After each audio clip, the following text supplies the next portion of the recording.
What's up, horror fans? Pete here from the Laster Cast, and me and my good friend Dr. Zeus God, Danny Torkel, talk about horror movies and streaming shows.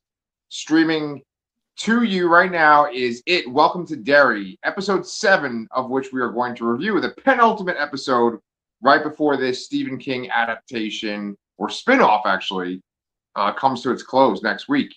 So Danny, you texted me and you were like, holy shit, we got to talk about it, right? Is that because you thought this was a phenomenal episode?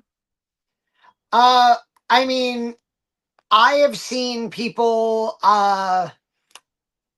refer to this as one of the best episodes of television this season. I've seen YouTube videos similar, on channels similar to ours, raving about this episode. So it's sad that I have to say how much it sucked. No, I'm kidding. I loved it. I thought it was great. This was, to me, maybe the best episode of the season, but more importantly, and I feel like we talk about this all the time. Yeah. When it comes to these streaming shows, the best thing that these shows can do is pace themselves the right way, Right. build steadily to a big time conclusion, and too often, I feel like the pacing of the shows that we cover is off. We absolutely felt that way covering the Talamasca, or Talamasca: The Secret Order on AMC, where it got really good just as the show ended. Alien Earth was really good, but then kind of fell flat at the end. Uh, Yellow Jackets has been a show where after season 1, it's really struggled to build solid momentum. There'll be a great episode and then there'll be 2 letdown episodes, and there'll be a great episode. And this show started good, got better, and is now in its penultimate episode. I think it hit its apex so far of the season, to the point where I am so excited for Sunday night. I cannot wait to see what they're going to do in this finale. And Right. I'm also even more excited now for what they are planning on doing for seasons 2 and 3 of this show. I was talking to somebody at work, and apparently they're going to be going back in time 27 years per season. And I'm like, the history teacher in me is like, you know, uh, very excited. That's Um, fun. so Okay. I'm enjoying. To say I'm enjoying this season, I think would be an understatement, and I think this last episode was the peak of the show so far. Nice, nice. Oh man, we're gonna have some tension. I hope you don't dislike me, man. I actually really liked this episode. Then it gets to one point, and then I feel like maybe the whole show jumped the shark with this one point. And I'm like, oh, like I don't know how it's gonna go down in the next episode, but like, can we jump to what I'm saying? The jump to the shark point is. Yeah, go for it. Can I guess? Go ahead. Is it the? I'm trying to think, what would be the jump to shark moment for you, and all I could think of is the um. Is it the scene with him and Ingrid outside of the burning No, that was black fucking spot? phenomenal. Yeah, yeah. I mean, we're going to talk about this episode in detail. I want to point out that this has some of the best Pennywise stuff ever. Oh, It has an amazing, amazing cold open. This is a great episode. However, the jump the shark part is with the military. It's when you know, what's the general's name? You know, James Remar, the actor, James, James Remar. right. So James Remar, we're going to jump ahead a little bit, but they get one of the pillars, and they go put the pillar in the like the smelting pit or whatever. And the one guy, he pulls the gun on the general, and he's like, what are you doing? And the general's like, okay, we have to get fear for the United States. That's how we're going to bring this country together. And I thought, you just said you're a history guy. It's like, isn't this the time period when America is the most scared out of all possible times in American history, because it's the height of the Cold War? Yeah, they definitely, um, I mean, especially 1962, the Cuban Missile Crisis, uh, has either just happened or it's on the horizon. Well, yeah, this show is.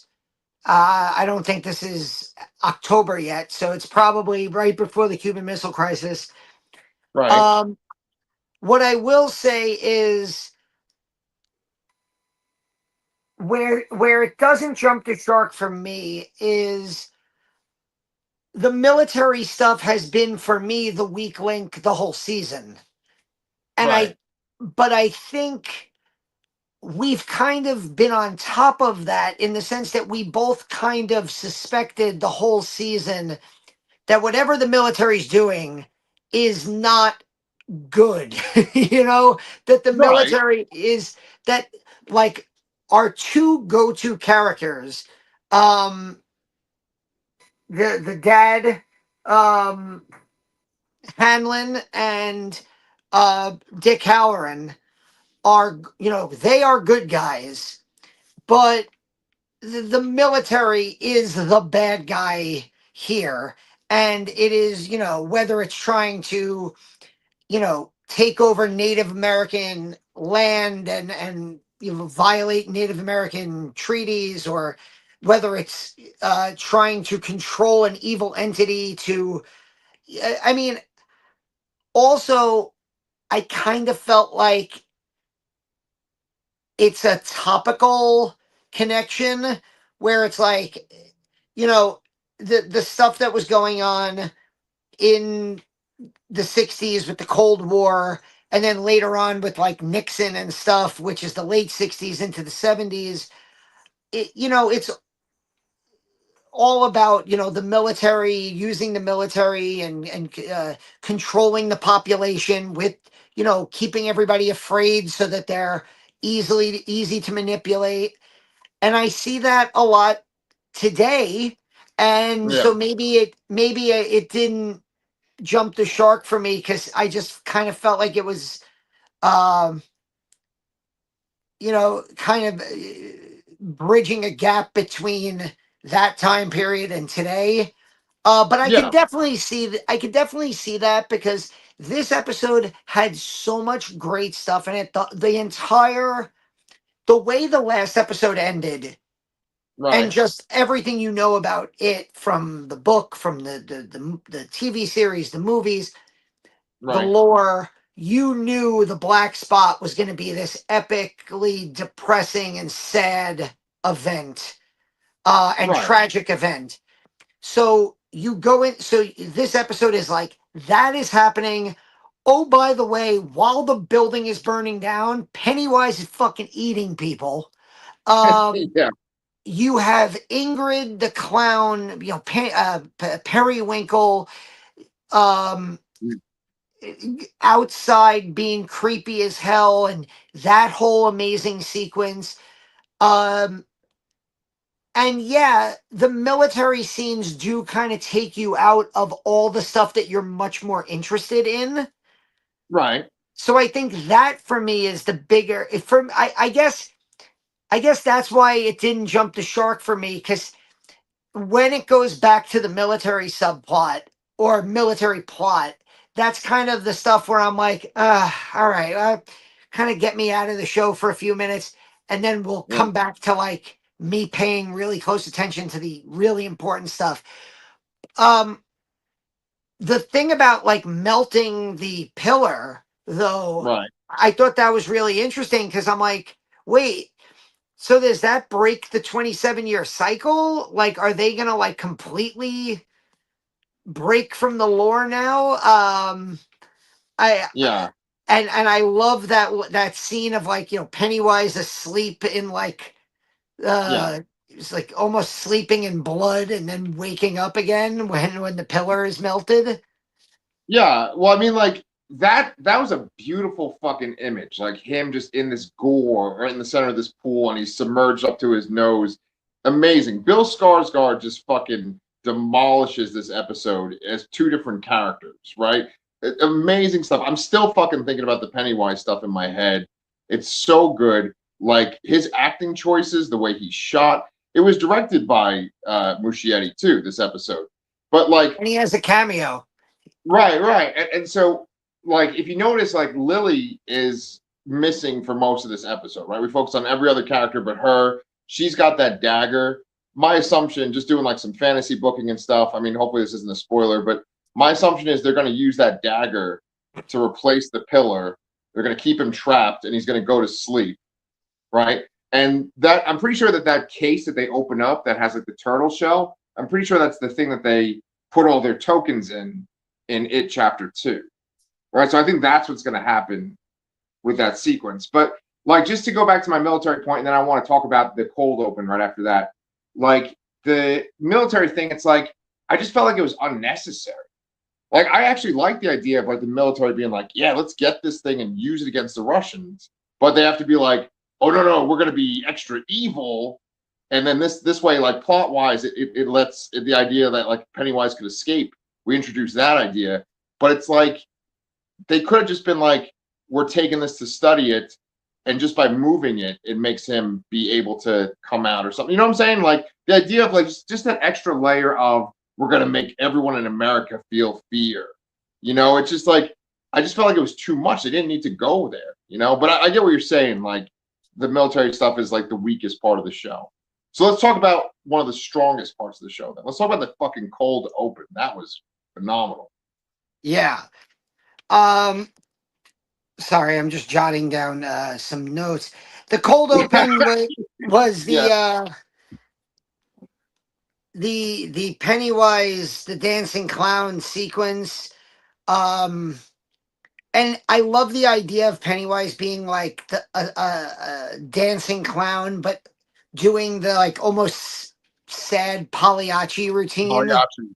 Yeah, yeah. where his wife, he's not paying attention to his wife, and then she's dead and he's dancing almost with her corpse. And I Yeah. love just the elaborateness of the set, and how it was like all mechanized, like, but in a very old fashioned like 1930s and 40s way. I loved everything about that.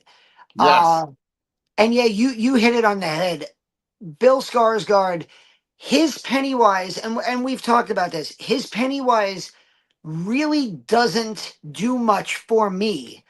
Um, Mm. Especially when he's like heavily CGI'd and like, rearing back with the teeth and the deadlights and everything. And Right. that's because of like my personal relationship with clowns over the years and being like actually scared of like realistic looking circus clowns a la Tim Curry in the 1990 version. Right. Right. Right.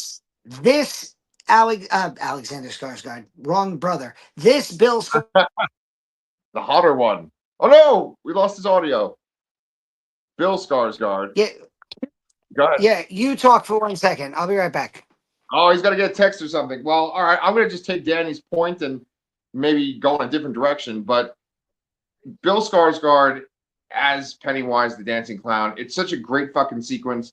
Andy Muschietti is there in that scene. He's playing the music for that sequence.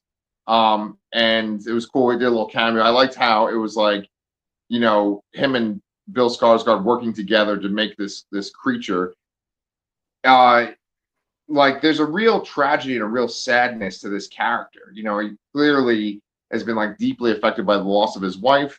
He has this bond with his daughter that's really strong, and she wants to join him. At one point, like she dresses up as a clown, and okay, go ahead, my man.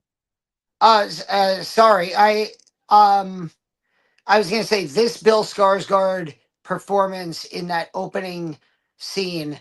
I Yeah. absolutely loved. I loved all of the Bill Skarsgård stuff before, like, and I feel like it made me appreciate for the first time his Pennywise, his like evil clown Pennywise, uh, because we get to see him as a dad, because we Right. get to see him as a, you know, a regular human being who's dealing with tragedy, who's dealing with grief, who's, you know, drowning out his feelings with alcohol. And um I like the idea that, and this is an idea that I'm not sure how much of it was explored Yeah. um in the books. I know that they show a little bit of this in It chapter in the Muschietti It films. Like you Yeah. get a little bit of the Bill Gray character, but Right. I I read the book during the pandemic. But I Right. listened to it on Audible, and I'm not gonna lie, it's a 1,000-page book. Right. There are parts of it I don't 100% remember, so I Yeah. don't know if this is like a whole Muschietti thing or Yeah. if Oh boy. Yeah. I'm just missing some details. But Yeah. I love the idea that the entity sees this just random person Right. who attracts kids with his character and decides that he's going to like uh, eat him and take in his essence to become this character to Yeah. draw kids to him. I think that's such a creepy fucking thing. Yeah. And that And child Bill, actor did a really great job as like the entity before it became Pennywise too. Like it says that one line like, "Oh, the children are drawn to you," and it was like this great reversal. I'm totally stealing all these great points that someone made, the person that watched the episode with me, but like it's this great reversal because it's usually Pennywise taking the kid to go eat them, but in this case, it's a kid taking Pennywise off into the woods to go eat him, and so I just love that like Lovecraftian feel of like this greater creature seeing this human and being like, oh, I'm going to imitate you because I want to eat children. It's like that skin crawlingly creepy moment. I love that. yeah, and then that plays in so well to the ending because Ingrid is convinced that even as the like even though it's so obviously this evil fucking clown entity being, she's Yeah. convinced it's her father up until the minute she's not. Right. And he's like, I am your father. Like almost like Yoda. Is that Yoda? He has like a Yoda voice. Or maybe that's Yeah. just my terrible impression of Pennywise. But he No, I has tried to this, impersonate him last night too, and I sounded like Yoda, so I think that's yeah, common. Yeah. where and then when he just gives the line of, you know, where she's like, where's my father, and he just goes, I ate him. And Yeah. I was like, fucking perfect. Like, I love it. There's this one shot where she's talking to him and she's like saying like don't leave, and he's just looking at her like out of the corner of his eye and there's just blood dripping from his lips. I fucking love that. He's sitting there like chewing the top half of her husband's head after he just cleaved her husband's head in half. And it's all the Pennywise stuff is like fucking chef's kiss in this episode. well, when he's in the black spot, when he's eating the woman, and he goes, I have any face on my face?" Right? It's fucking great. Like, I love it. I mean, and there's another thing, like, because all this stuff, it's just like oozing Stephen King, right? So you got all these like spirits behind Pennywise at one point in this fucking chaos, and the spirits, their eyes kind of glow like the True Knot people in Doctor Sleep. Now, I yeah, mean, like the True Knot people, their eyes are like kind of bluish white. Their eyes are like more like yellow, but like Pennywise's eyes are yellow too. Fucking yeah. great stuff. Yeah, yeah. So I mean, we're kind of jumping around a bit. Let's actually talk about that burning and that sequence? Like, did you kind of assume that once all the white guys in masks left, that essentially it's like, oh, they're going to like lock them in there and burn them up? Or what did you think was going to happen in that moment? Oh no, I thought they were going to lock them in and burn them up. I thought, Yeah, yeah, um, yeah, yeah, yeah. the black spot is in the book, and Right, it's one of the events, like one of the major events, like the Bradley gang shooting. There's the Ironworks fire. There's the black spot, and also in the movie, and in the original series, Mike Hanlon is the he is when he's like telling the story, and they do this really well, and I think it's it chapter one, where he is like he's chased down an alley uh by the bullies, by the sheriff, the ex-sheriff's probably son, the yeah. Bowers, Henry Bowers. Henry Bowers, And yeah. they have the scene where he like Pennywise tries to get him, and it's like the burning arms are coming out of the building, and that's like supposed to be the black spot. So uh creepy. so yeah, I was just wondering, like, who was going to survive, what, like, what was going to happen, if it was going to be a full scale massacre. Like, obviously, we know Dick Halloran is going to make it out. Right, Um, we know we thought that the kids would survive, and right, three out of four. right. Um, uh, we I thought that the guy that they were hiding, Ronnie's dad, I thought for sure that he was going to get caught, and that was going to lead to a some type of like really fucked up scene where he like got lynched. So I was like really happy that that didn't happen, because I was like that would make sense plot wise, but nobody needs to see that shit. So I was like Yeah, really happy that like that didn't happen. Um so yeah, it's I also really like the aftermath of that scene where like you're hearing the news talk about how all of the, it was uh a club full of like gangsters that were hiding a criminal, and these brave men came to their rescue, and like, yeah. disgusting. But yeah, you have this like incredibly brutal scene, um like this just insanely claustrophobic, horrible Yeah, scene where you're like, you almost, it goes on for so long that you almost feel yourself in there, and then at the yeah, same time you throw Pennywise in there, yeah. and it's almost like that weird thing of like, who can see him? Right, Like Dick can see him, but also the kids could see him, right. and you're like, obviously that one woman saw him before she got her face eaten. Uh, Right. but you obviously get the feeling that like not everybody can see him. He doesn't like he's not like tangible almost. Yeah. It's very, so it's very interesting, and You I know, you know what that scene reminded me of with all the chaos and the people running around the fire?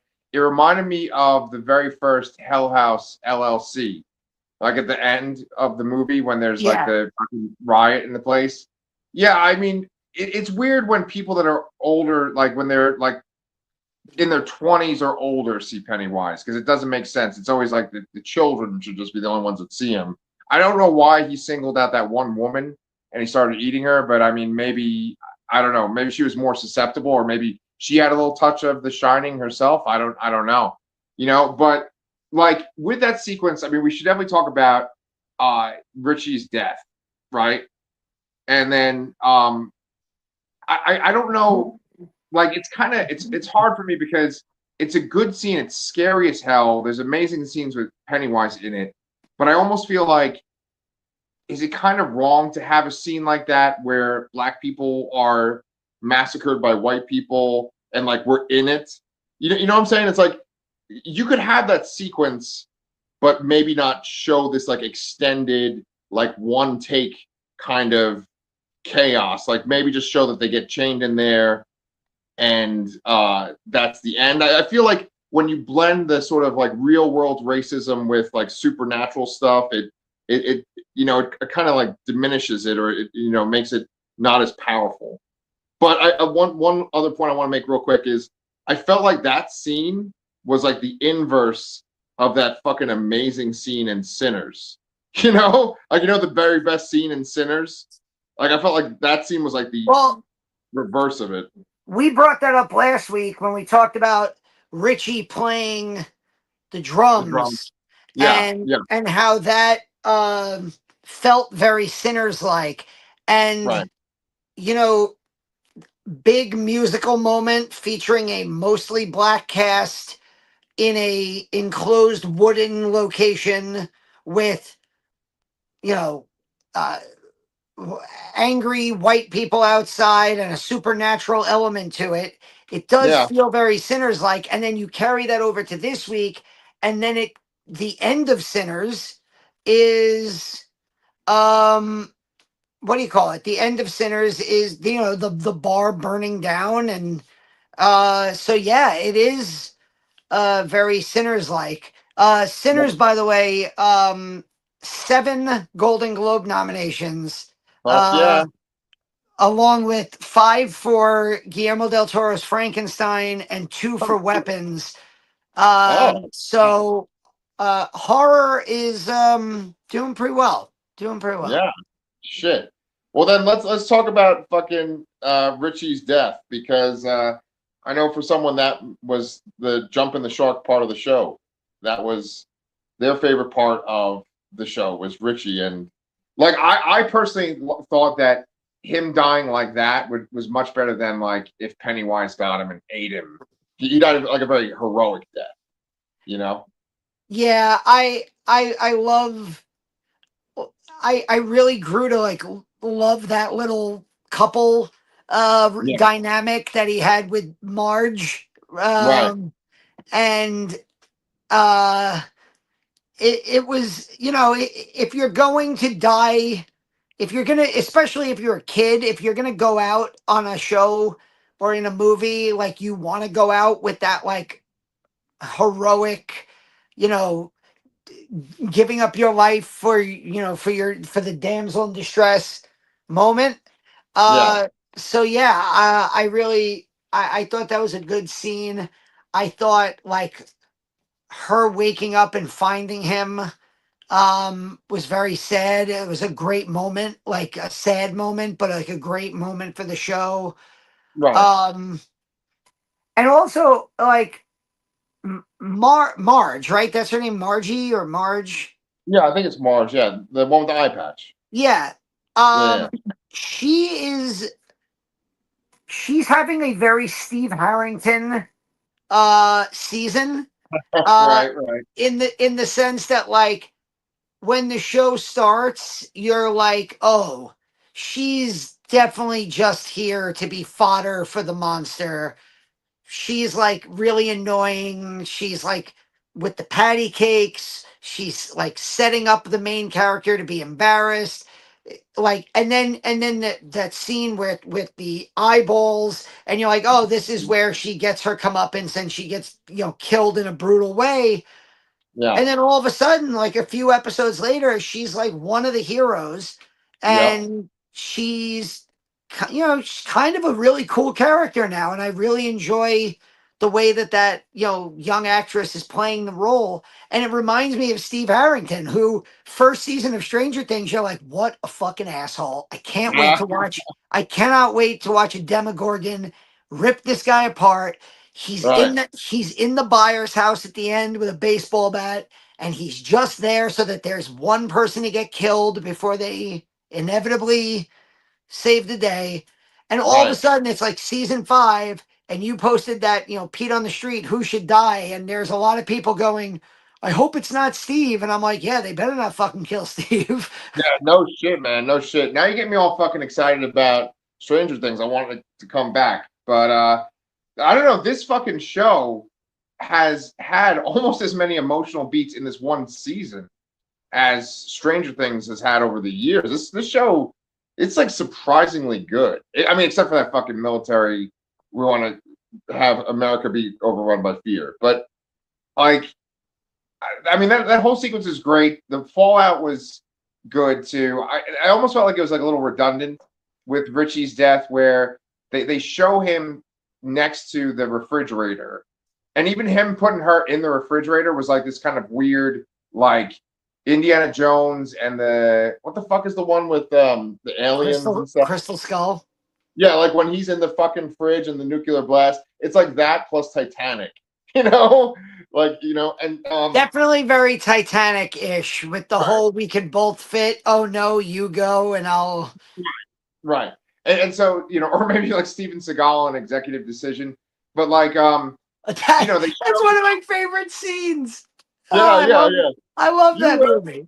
yeah, yeah, yeah, but like they show him outside and he's asphyxiated and his eyes are open, so it's like clearly he didn't make it, right? But then they do this one shot where like you see his hand sticking out of the stretcher. I kind of felt like that was almost like you made that point already. Like you don't need to do it again. But I don't know. That's maybe nitpicking. I think we should talk about one thing that I'm very curious about. Like, why would the Native American woman that went after Pennywise, why would her spirit show Dick Halloran where one of the pillars was? I was really confused by that. I don't know. Uh, part of me, part of me. Did you ever watch Room 237? That like The bonkers the fucking documentary about The documentary Shining.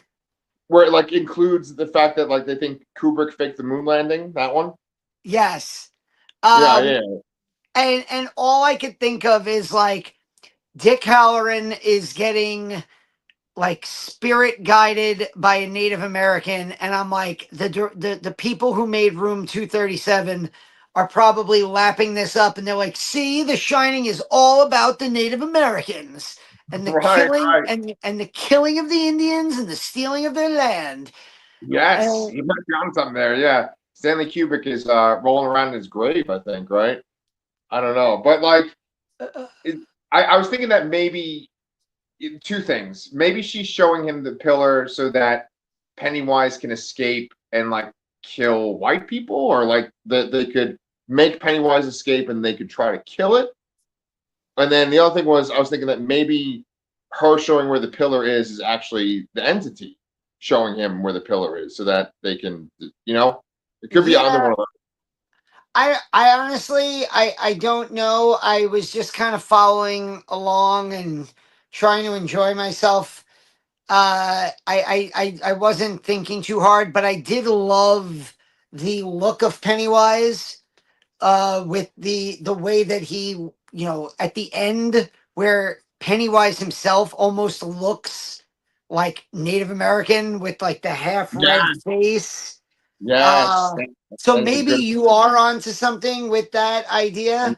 Uh, so I don't know, but that I thought that was a really cool vision there. Danny, when you walked away before, I don't know if you heard me say this, but did you notice that Andy Muschietti was in this episode? Yeah, he had a cameo in the cold open, right? Yeah, yeah, yeah, yeah. I mean, because I bring that up because I really think that him and his wife, they just like, I don't know what the fuck, they're just like channeling Stephen King like just perfectly for this. You know what I'm saying? It's like, They are, but I also weirdly think that they're going beyond that almost yeah, because a lot of what they're doing is their own them and Jason Fuchs they are doing this themselves. yeah, They're coming up with these original stories yeah, um that were not in the book, that were not created by Stephen King, and they're Athena has this book. I don't know if hold on. Let me see if I can find it. It's on this side of the bed. all Oh, right. here it is. I don't know if you've read this, but it's The End of the World as We Know It. Oh yeah, yeah. Brian Keene put that No, yeah, together. you love Brian Keene. He edited this. Yeah, But Christopher it's Golden. like, yeah, it's like a whole bunch of horror authors Yeah, see who Robert write, Cargill in there. of course, Yeah, and Joe Lansdale, friend of the show, friend of the show. C. Robert Cargill, of course, Richard Chismar, who writes with Stephen King all the time, Right. Tananarive Due and Stephen Barnes, who were in uh, Horror Horror Noir. Noir. Oh, another friend of the channel, Josh Mallerman. Uh, We have so many friends. yeah.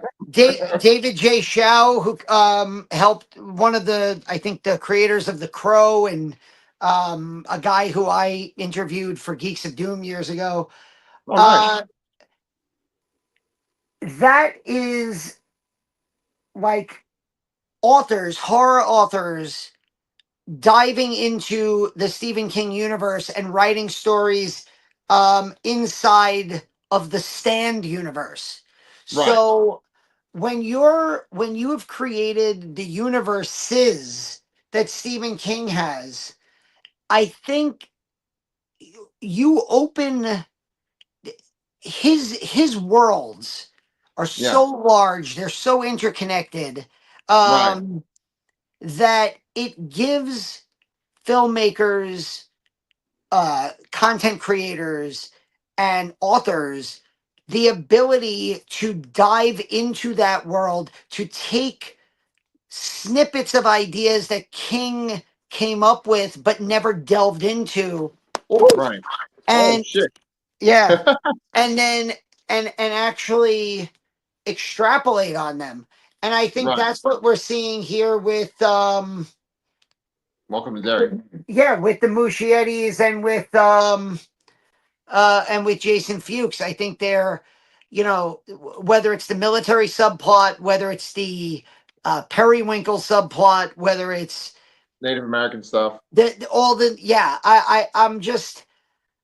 I'm here for it. I thought this was everything that you'd want out of a penultimate episode. Right. Uh, and I think it sets us up for what should be an amazing finale. Which leads me to a question: do you watch Okay. this on HBO Max? Obviously, right? It's not anywhere else. Right. So, do you watch the like sneak peek at next week's episode? I do not. No. Why? Oh, because the sneak peek at next week's episode is like, uh, it feels very inclusive of like the greater King universe. There's a scene where a mist pours Uh, into Derry. There's a oh. scene where they're inside the school and a bunch of kids all run what looks like to the door of the gym and start banging on it. And I'm just like, oh, that looks like The Mist. That looks like Carrie. Sorry. And Yeah. I'm Yeah. like, Yeah. okay. So Right. it I was watching that, I was like, oh man, and Pennywise has, you know, some great moments. It looks like we're gonna have a showdown with Dick Halloran. I think you hit the nail on the head with your little fantasy booking. I think, and now once you said it, I was like, oh, of course, Yeah. that Lily having that dagger will replace the pillar Right. and will be the thing that gets Pennywise to go to sleep for 27 years until Right. the Losers Club meets him in, the 1980s, or the Losers Club of Muschietis at Volume 1. Right. Exactly. Exactly. I'd bet money on it. Vegas odds. Yeah. So that's a really good way to kind of wrap it all up, Mr. Torkel. I appreciate it. I'm actually going to plug myself for a second. That sounds kind of sexual. I'm going to plug myself. Then Hey, you're going to do plug what you our need to do. right? And then I'm going to sleep for 27 years. No, I was on Mike Bongiorno's podcast, Pop Culture Man Children, where I talked about the Transformers, the movie, 1986, my favorite movie. You also I go was check gonna that say, out. do you like that movie? I didn't know. Just a little bit, just a little. Ah, And then Brian and I tonight, a couple of hours ago, we recorded a review of the most recent episode of we recorded a review of Star Wars Visions Season 3. There we go. But in that review, we also talked about the Supergirl trailer, which just dropped today too. So if you want to see two nerdy guys talking about the Supergirl trailer, which just dropped, go over to my other channel, Comic Books Transformed. But now, Mr. Torkel, if you want to say what's on the Lasser cast, that would be very helpful. In terms of longer episodes, it's basically Welcome to Derry, the Talamasca. We covered all 6 episodes of that. We've covered all 7 episodes of It, Welcome to Derry. Bunch of shorts. I reviewed Five Nights at Freddy's Part 2 the other day. That is apparently a popular one. I think it's going to make a shit ton of money. And yeah, that's, just trying to watch as much shit as I can. The year is coming to an end, so I'm trying to like compile lists of the horror movies that I've missed, so that I could catch up on those before we get to our top 10 of the year. So yeah, it's basically it for now.